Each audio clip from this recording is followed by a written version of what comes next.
Περπατάει ο τύπος στον δρόμο και περνάει μπροστά από ένα μαγαζί που πουλάει διάφορα πουλιά, έτσι όπως αυτά. Οπότε εκεί περνάει ένας παγάδος στο κλουβί και αρχίζει και φωνάζει. Μαλακά, μαλακά.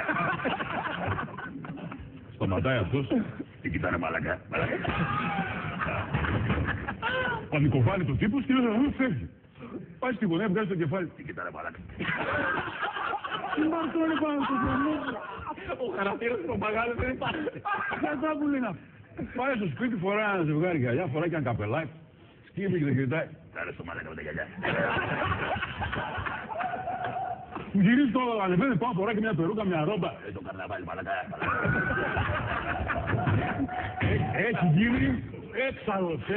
Μπαίνει μέσα, με τον μπαίνει μέσα. Δεν κάνω στο μαλάκα. Λέει τα αφεντικό, πώς το κάνει ο Παγάλος, τόσο πάρτα, το φέρνει το Βρωμόπουλο. Το βάζει σε μια μαύρη πλαστική σακούλα στο πηγαίνει μεγάλο και τον παίρνει και φεύγει. Πάει στο σπίτι.